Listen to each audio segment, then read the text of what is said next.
Imagine this. It's 1590. You're English explorer John White, and you're finally returning to Roanoke Island, off the coast of what we now call North Carolina. For 3 long years, you've been dreaming of this moment, of reuniting with the colony you founded. Over 100 settlers, your friends, your family, your daughter Eleanor Dare and your granddaughter Virginia, the very first English child born in the Americas. You expect to see smoke from chimneys, hear the laughter of children, the sounds of a thriving new world. But when your ship cuts through the waves and anchors near the shore, an unnatural silence greets you. The bustling settlement you left behind is gone. The sturdy wooden houses have been methodically dismantled.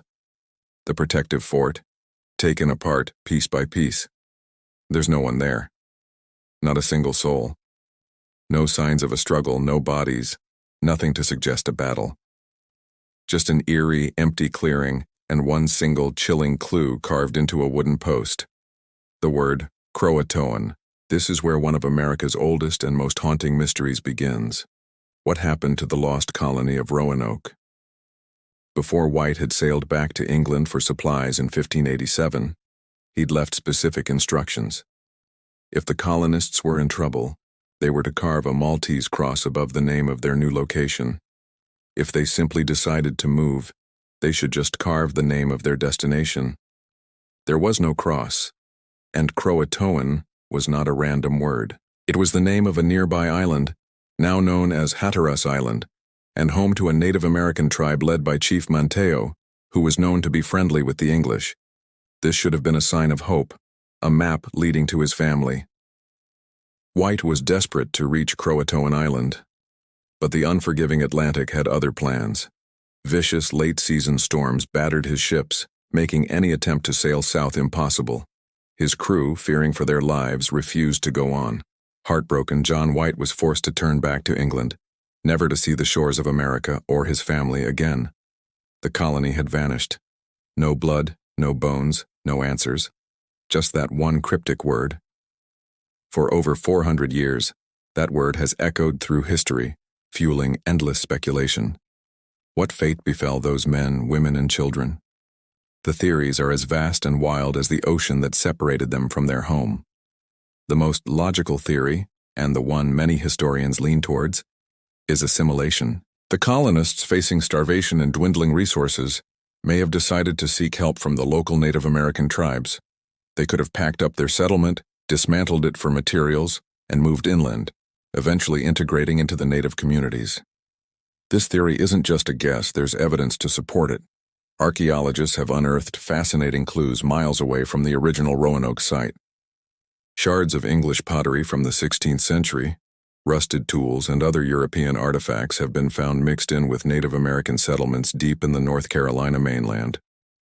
This suggests that at least some of the colonists survived and moved inland, living alongside or among the native people. It's a story of survival, of 2 cultures merging in the face of hardship. Even more compelling is the genetic evidence. Modern DNA studies conducted on the descendants of certain Native American tribes in the region have revealed surprising traces of European ancestry. These genetic markers could be the living legacy of the Roanoke settlers, passed down through generations, a silent testament to their survival. It's a beautiful thought, isn't it? That instead of a tragedy, the story of Roanoke is one of adaptation and the creation of a new, blended community. But history is rarely that simple, and other darker possibilities loom. Another prominent theory is that the colony was wiped out, perhaps not by a single dramatic event, but by the brutal realities of the New World. A devastating drought, confirmed by tree ring data from that period, would have led to widespread famine. Disease for which they had no immunity or cure could have swept through the small, isolated community. Or perhaps their relationships with all the local tribes weren't so friendly. While Manteo's people on CROATOAN were allies, other tribes in the region may have seen the English settlers as invaders. It's possible the colony was attacked, and its inhabitants were either killed or taken captive. Some accounts from later explorers mention stories told by Native Americans about a group of white people who were slaughtered years earlier. These are fragmented, second-hand tales, but they paint a grim picture of the colony's potential end. And then we step out of the world of historical evidence and into the realm of legend and folklore. For some, the explanation for Roanoke's disappearance isn't found in archaeology or historical texts, but in something far more sinister. Local legends on the Outer Banks whisper of a curse. They say the settlers angered a powerful native spirit, or perhaps brought a curse with them from the old world.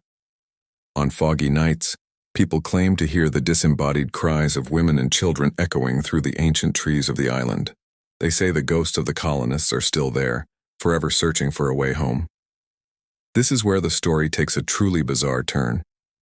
The word CROATOAN itself seems to have taken on a life of its own, becoming a kind of omen in American folklore. It's a word that appears when people disappear. The pirate Blackbeard, who terrorized these very waters, was reportedly captured near a post where the word CROATOAN had been freshly carved. The legendary writer Edgar Allan Poe, a master of mystery and the macabre, is said to have had the word CROATOAN etched into his bedpost when he was found delirious on the streets of Baltimore just before his mysterious death. Even the famous disappearance of aviator Amelia Earhart has been linked to it, with some fringe theories claiming the word was found scrawled in her final logbooks. Is it just a coincidence? Or is CROATOAN more than just the name of an island? Has it become a symbol for the unexplainable? A mark left behind when the world simply swallows people whole? These connections are likely just urban legends, stories layered upon stories, but they show how deeply the Roanoke mystery has embedded itself in the American psyche. And what about physical hoaxes? In the 1930s, a series of stones, known as the Dare Stones, were discovered. They were allegedly carved by Eleanor Dare, John White's daughter, chronicling the colonists' tragic journey inland, their suffering, and the deaths of her husband and daughter, Virginia. For a time, these stones were hailed as the solution to the mystery, but upon closer inspection, most experts now agree that they were elaborate and clever forgeries, a modern attempt to write an ending to a story that has none. So, where does that leave us? 4 centuries later, the fate of the lost colony of Roanoke remains one of America's greatest unsolved mysteries. We have tantalizing clues, the pottery shards suggesting survival, the DNA hinting at assimilation, the whispers of violence, and the legends of a supernatural curse. All these pieces create a fascinating yet incomplete puzzle. Were the colonists quietly absorbed into a new life with Native American tribes, their descendants walking among us today? Did they fall victim to the harsh realities of starvation, disease, or war? Or did something else, something we can't explain, happen on that lonely island? We may never know for sure.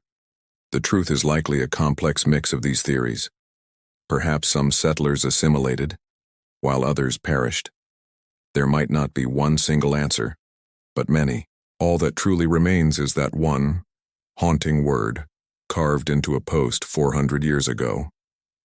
CROATOAN, a destination, a warning, a mystery.